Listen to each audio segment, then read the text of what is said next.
Metro ನಿಲ್ದಾಣಗಳಲ್ಲಿ ನಂದಿನಿ ಮಳಿಗೆಗಳಿಲ್ಲ ಅನ್ನುವಂಥ ಒಂದು ಗಂಭೀರ ಆರೋಪ ಬಂದಿತ್ತು. ಜೊತೆಗೆ ಅಮೂಲ್ ಕೂಡ ಎಂಟ್ರಿ ಆಗ್ತಾ ಇದೆ ಅನ್ನುವಂಥ ಒಂದಷ್ಟು ಆಕ್ರೋಶ ಕೂಡ ವ್ಯಕ್ತವಾಗಿತ್ತು. ನಿನ್ನೆ ಒಂದಷ್ಟು ಮನವಿ ಕೊಡುವಂಥ ಕೆಲಸಗಳಾಗಿದೆ. BMRCLಗೆ ಒಂದಷ್ಟು ನಂದಿನಿ ಮಳಿಗೆಗಳನ್ನು ಹಾಕೊಳ್ಳೋದಕ್ಕೆ ಬಮೂಲ್ ಅಧ್ಯಕ್ಷರಾದಂತಹ ಡಿ.ಕೆ. ಶಿವರುಸ್ ಅವರು ಮನವಿಯನ್ನು ಕೊಟ್ಟಿದ್ದಾರೆ. ಈಗ ನಮ್ಮ ಜೊತೆಗಿದ್ದಾರೆ, ಅವ್ರನ್ನ ಮಾತನಾಡ್ಸೋಣ. ಸರ್, ನಿನ್ನೆ BMRCL ಅಧ್ಯಕ್ಷರನ್ನ ಭೇಟಿ ಮಾಡಿದಿರಿ.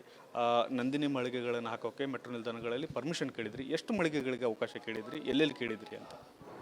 ಒಟ್ಟಾರೆ ಬೆಂಗಳೂರಿನಲ್ಲಿ ಈಗ ಮೊದಲನೇ ಹಂತದಲ್ಲಿ ಸುಮಾರು 37 ಸ್ಥಳಗಳಲ್ಲಿ ಕೇಳಿದ್ದೇವೆ. ಈಗಾಗಲೇ 8 ಸ್ಥಳಗಳಿಗೆ KMFಗೆ ಅನುಮತಿಯನ್ನು ಕೊಟ್ಟಿದ್ದಾರೆ. ಇನ್ನುಳಿದಂಥ ಸ್ಥಳಗಳಲ್ಲೂ ಕೂಡ ನೀವು ಕೊಡಬೇಕು ಅಂತಕ್ಕಂಥದ್ದನ್ನು ಮನವಿಯನ್ನು ನಾವು ಸಲ್ಲಿಸಿದ್ದೇವೆ.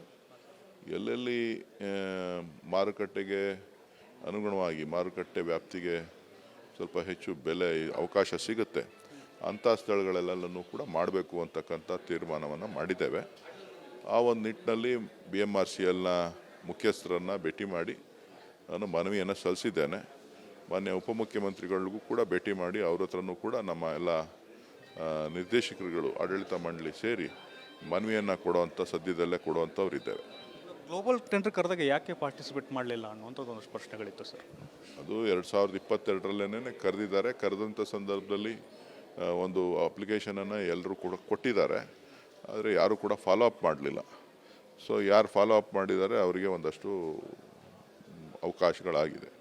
ಆದರೆ ಇವತ್ತು ಮಾರುಕಟ್ಟೆ ವಿಸ್ತರಣೆ ಮಾಡಬೇಕಾಗಿರೋದ್ರಿಂದ ಸೊ BMRCL ಇರ್ಬೋದು, ಬೇರೆ ಬೇರೆ ಸ್ಥಳಗಳಲ್ಲಿರ್ಬೋದು, ಬೆಂಗಳೂರಿನ ಅನೇಕ ಪ್ರದೇಶಗಳಲ್ಲಿ ಮಾರುಕಟ್ಟೆಯ ವಿಸ್ತರಣೆ ಅವಶ್ಯಕತೆ ಇದೆ. ಆ ಮಾರುಕಟ್ಟೆಯ ವಿಸ್ತರಣೆಯನ್ನು ಮಾಡಲಿಕ್ಕೆ ಯಾವ್ಯಾವ ರೀತಿ ಮಾಡಬೇಕು ಅನ್ನೋದ್ರ ಬಗ್ಗೆ ಚರ್ಚೆಗಳು ನಡೀತಾ ಇದೆ. ಮುಂದಿನ ದಿನಗಳಲ್ಲಿ ನಾನು ತಮಗೆ ತಿಳಿಸ್ತೇನೆ. ಯಾವೆಲ್ಲ ಹೊಸ ಯೋಜನೆ ಹಾಕ್ಕೊಂಡಿದ್ದೀರಾ ಅಂತ ಸರ್? ಯಾಕಂದರೆ ಅಮೂಲ್ ಕೂಡ ಇಲ್ಲಿ ಬೆಂಗಳೂರಲ್ಲಿ ಇರ್ತಕ್ಕಂಥದ್ದು ಮತ್ತು ದೊಡ್ಡ ಮಾರುಕಟ್ಟೆ ಇರೋದ್ರಿಂದ ಯಾವ ಥರದ ವಿಸ್ತರಣೆ ಮಾಡಬಹುದು ಅಂತ ಸರ್? ಸದ್ಯಕ್ಕೆ ನಾನು ಒಟ್ಟಾರೆಯಾಗಿ ಅಮೂಲ್ನ ಆಡಳಿತ ವ್ಯವಸ್ಥೆಯನ್ನು ಪ್ರಗತಿಯನ್ನು ನಾನು ಚರ್ಚೆ ಮಾಡ್ತಾ ಇದ್ದೇನೆ. ಹಿಂದಿನ ಏನೇನು ಆಗಿದೆ ಅನ್ನೋದ್ರ ಬಗ್ಗೆ, ಮುಂದೆ ಏನಾಗಬೇಕು ಅನ್ನೋದ್ರ ಬಗ್ಗೆ ಬುಧವಾರ ಆಡಳಿತ ಮಂಡಳಿ ಇದೆ. ಸೊ ಅದರಲ್ಲಿ ಇಟ್ಟು ಮಂಡನೆ ಮಾಡಿ ಮುಂದಿನ ದಿನಗಳಲ್ಲಿ ಹಂತ ಹಂತವಾಗಿ ಮಾರುಕಟ್ಟೆ ವಿಸ್ತರಣೆ, ರೈತರಿಗೆ ಅನುಕೂಲ ಮಾಡ್ತಕ್ಕಂಥದ್ದು, ಇವೆರಡನ್ನೂ ಕೂಡ ಗಮನದಲ್ಲಿಟ್ಕೊಂಡು ಕೆಲಸ ಮಾಡಲಿಕ್ಕೆ ಹಲವಾರು ಕ್ರಮಗಳನ್ನು ತೆಗೆದುಕೊಳ್ತೇವೆ. ಸರ್, ಇನ್ನೊಂದು ಸರ್, ಕಾರ್ಯಕರ್ತರು ಮತ್ತು ಕಾಂಗ್ರೆಸ್ ನಾಯಕರು ಬಯಸ್ತಾ ಇರ್ತಕ್ಕಂಥದ್ದು ತಾವು KMF ಅಧ್ಯಕ್ಷರಾಗಬೇಕು ಅನ್ನೋದು, ಮತ್ತು ಅದು ಯಾವಾಗ ಚುನಾವಣೆ ನಡೀಬಹುದು ಅನ್ನೋದು ಸರ್? ಅದರ ಬಗ್ಗೆ ನನಗೆ ಮಾಹಿತಿ ಇಲ್ಲ. ಅದು ರೊಟೀನ್ ಪ್ರೋಸೆಸ್ಸಲ್ಲಿ ಆಗುತ್ತೆ. ದತ್ತಾತ್ರೇಯ ಹೊಸಬಾಳೆ ಅವರ ಮಾತುಗಳನ್ನು ಕೇಳಿದ್ರೆ ಅನ್ಕೋತೇನೆ ಸರ್. ಸಂವಿಧಾನದ ಪೀಠಿಕೆಯಿಂದ ಜಾತ್ಯತೀತ ಮತ್ತು ಸಮಾಜವಾದ ಪದವನ್ನು ತೆಗೆದು ಹಾಕಬೇಕು ಅನ್ನುವಂಥ ಹೇಳಿಕೆಯನ್ನು ಕೊಟ್ಟಿದ್ದಾರೆ ಸರ್. ನೋಡಿ, ಭಾರತೀಯ ಜನತಾ ಪಕ್ಷದವರು ಮತ್ತು RSS ಮೊದಲಿನೂ ಕೂಡ ಸಂವಿಧಾನದ ಮೇಲೆ ಕೆಂಗಣ್ಣನ್ನು ಇಟ್ಕೊಂಡಿದ್ದಾರೆ. ಸಂವಿಧಾನದ ಭಾರತದ ಒಂದು ಗ್ರಂಥ. ಇಡೀ ವಿಶ್ವ ನಮ್ಮ ಭಾರತದ ಸಂವಿಧಾನವನ್ನು ಒಪ್ಪಿದೆ. ಜಾತ್ಯತೀತತೆ ಮತ್ತು ಜಾತ್ಯತೀತ ರಾಷ್ಟ್ರ ಅಂತಕ್ಕಂಥದ್ದನ್ನು ನಾವು ಇಡೀ ವಿಶ್ವದಲ್ಲೇ ಹೇಳ್ಕೊಂಡು ಬಂದಿದ್ದೇವೆ. ನಮ್ಮ ದೇಶದಲ್ಲಿ ಬೇರೆ ದೇಶಗಳಿಗೆ ಹೋಯ್ತು ಅಂತ ಅಂದರೆ ಒಂದು ಧರ್ಮ, 2 ಧರ್ಮ, ಇಲ್ಲ ಮ್ಯಾಕ್ಸಿಮಮ್ ಅಂದರೆ 3 ಧರ್ಮ ಇರುತ್ತೆ. ಆದರೆ ನಮ್ಮ ದೇಶದಲ್ಲಿ ಅನೇಕ ಧರ್ಮಗಳಿದೆ, ಸಾವಿರಾರು ಜಾತಿಗಳಿದೆ. ಸೊ ಆ ಜಾತ್ಯತೀತ ತತ್ವಗಳು ಮತ್ತು ಒಕ್ಕೂಟದ ವ್ಯವಸ್ಥೆ, ಆ ಒಕ್ಕೂಟದ ವ್ಯವಸ್ಥೆ ಒಟ್ಟಾಗಿರಬೇಕು ಅಂತ ಅಂದರೆ ಸಂವಿಧಾನ ಗಟ್ಟಿಯಾಗಿರಬೇಕು. ಹಾಗಾಗಿ ಅಂಬೇಡ್ಕರ್ ಅವರು ಸಂವಿಧಾನವನ್ನು ರಚನೆ ಮಾಡಿ ಕೊಟ್ಟಿದ್ದಾರೆ. ಪ್ರಿಯಂಬಲಲ್ಲೂ ಕೂಡ ಅದನ್ನು ಸ್ಪಷ್ಟವಾಗಿ ಹೇಳಿದ್ದಾರೆ. ಸೊ ಈಗ RSS ಅವರು ತನ್ನ ಅಜೆಂಡಾ BJPಯವರ ಅಭಿವೃದ್ಧಿ ಮತ್ತು ಬೆಲೆ ಏರಿಕೆ, ಬೇರೆ ಬೇರೆ ಏನೇನು ವಿಚಾರಗಳಿದೆ, ಯಾವುದೂ ಕೂಡ ಏನು ಕನಸುಗಳನ್ನು ಬಿತ್ತಿದ್ರೋ ಯಾವುದೂ ಕೂಡ ಅನುಷ್ಠಾನ ಆಗಲಿಲ್ಲ. ಕಳೆದ 11 ವರ್ಷಗಳಿಂದ ಆಡಳಿತವನ್ನು ನಡೆಸ್ತಾ ಇರ್ತಕ್ಕಂಥ ಸಂದರ್ಭದಲ್ಲಿ ಆವಾಗ ಈ ರೀತಿ ದಾರಿ ತಪ್ಪಿಸ್ತಕ್ಕಂಥ ಒಂದು ಕೆಲಸವನ್ನು, ಜನರನ್ನು ಬೇರೆ ಕಡೆ ಭಾವನಾತ್ಮಕವಾಗಿ ತೆಗೆದುಕೊಂಡು ಹೋಗುವಂಥ ಕೆಲಸವನ್ನು ಮಾಡ್ತಾ ಇದ್ದಾರೆ. ಜಾತಿ ವ್ಯವಸ್ಥೆ ಇಲ್ಲದೆ ಭಾರತ ಇಲ್ಲ. ಬೇಕೋ ಬೇಡವೋ ಎಲ್ಲರೂ ಜಾತಿಯ ಜೊತೆ ನಂಟನ್ನು ಇಟ್ಕೊಂಡು, ಧರ್ಮಗಳು ಕೂಡ ಇವತ್ತು ಇದೆ. ಆದರೆ ಇದನ್ನು ಹೊರತಾಗಿ ನಾವು ಕೆಲಸ ಮಾಡಬೇಕು. ಸೊ ಆದರೆ RSS ಅವರು ಭಾವನಾತ್ಮಕ ವಿಚಾರಗಳಿಗೆ ಅಂಟಿಕೊಂಡು ಕೆಲಸ ಮಾಡಲಿಕ್ಕೆ ದೇಶದಲ್ಲಿ ಅಶಾಂತಿಯನ್ನು ಮೂಡಿಸ್ತಕ್ಕಂಥ ಪ್ರಯತ್ನಗಳನ್ನು ಮಾಡ್ತಾ ಇದ್ದಾರೆ. ಸರ್, ನಿನ್ನೆ ರಾಯರೆಡ್ಡಿ ಅವರು ಇನ್ನೊಂದು ಹೇಳಿಕೆಯನ್ನು ಕೊಟ್ಟಿದ್ದಾರೆ ಸರ್. ಪವರ್ ಸೆಂಟರ್ಗಳು ಜಾಸ್ತಿ ಆಗಿದ್ದಾವೆ, ಹಾಗಾಗಿ ಸೇಮ್ ನಾವೊಂದಷ್ಟು ಸಲಹೆ ಸೂಚನೆ ಕೊಟ್ಟಿದ್ದೇವೆ. ಅವ್ರು ಅಗ್ರೆಸಿವ್ ಆಗಬೇಕು, ಒಂದೇ ಕಡೆ ಪವರ್ ಸೆಂಟರ್ ಇರಬೇಕು ಮತ್ತು 2 ವರ್ಷ 11 ತಿಂಗಳು ಕೂಡ ಅವರೇ CM ಆಗಿರಬೇಕು ಅನ್ನೋಂಥ ಮಾತನ್ನು ಹೇಳ್ತಾ ಇದ್ದಾರೆ. ರಾಯರೆಡ್ಡಿ ಅವರು ಹಿರಿಯ ನಾಯಕರು, ಅವರ ಸಲಹೆಯನ್ನು ಮುಖ್ಯಮಂತ್ರಿಗಳು ಮತ್ತು ಪಕ್ಷ ಗಣನೆಗೆ ತೆಗೆದುಕೊಳ್ತದೆ. ಇದಿಷ್ಟು ಸುರೇಶ್ ಅವರ ಮಾತು. ಕ್ಯಾಮ್ರಾಮನ್ ದೀಪಕ್ ಜೊತೆ ಬಸವರಾಜ್ ಸಂತಿಮಠ್, ರಿಪಬ್ಲಿಕ್ ಕನ್ನಡ, ಇದು ನಮ್ಮ ಧ್ವನಿ.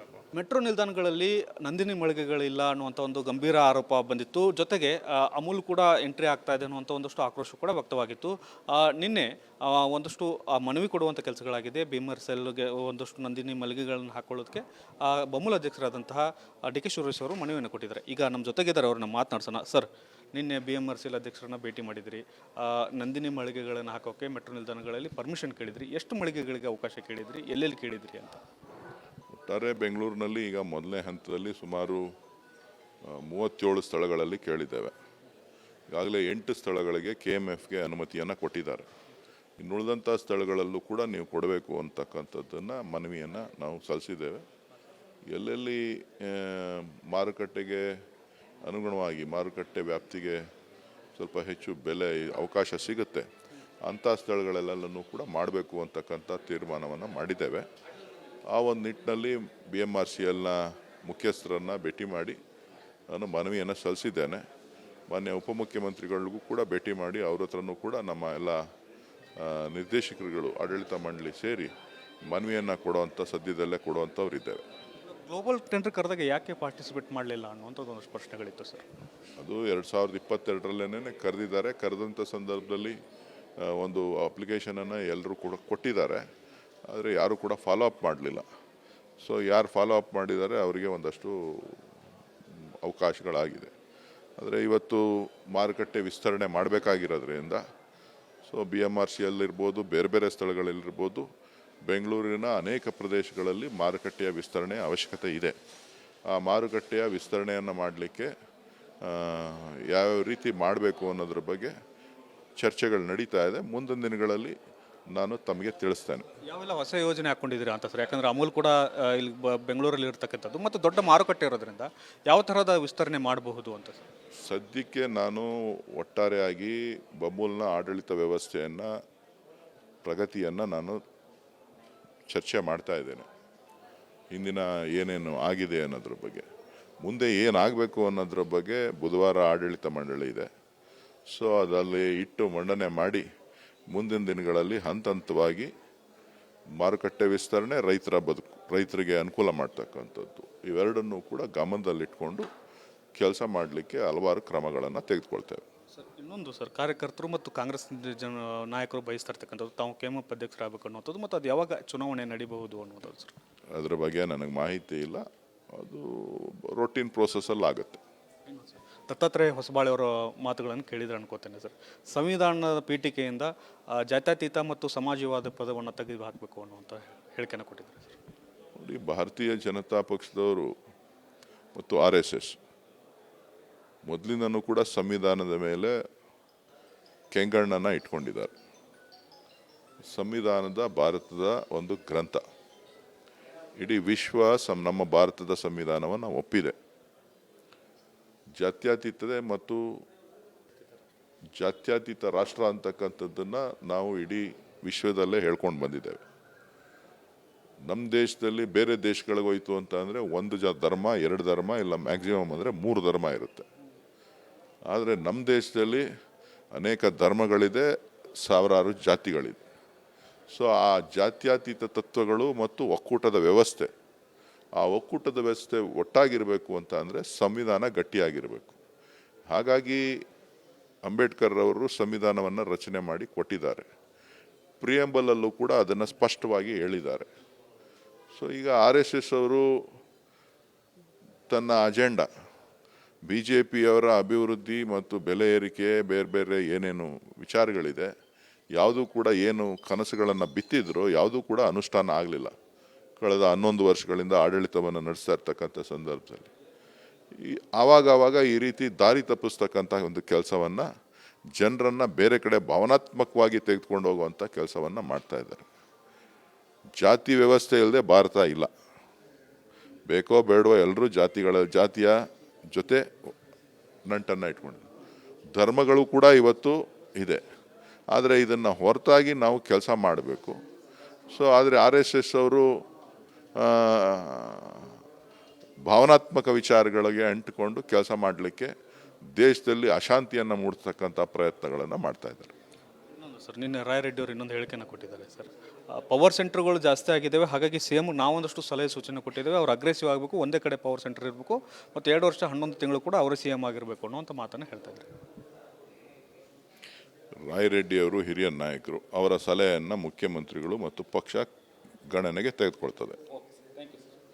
ಇದಿಷ್ಟು ಸುರೇಶ್ ಅವರ ಮಾತು. ಕ್ಯಾಮ್ರಾಮನ್ ದೀಪಕ್ ಜೊತೆ ಬಸವರಾಜ್ ಸಂತಿಮಠ್, ರಿಪಬ್ಲಿಕ್ ಕಡೆ. ಇದು ನಮ್ಮ ಧ್ವನಿ.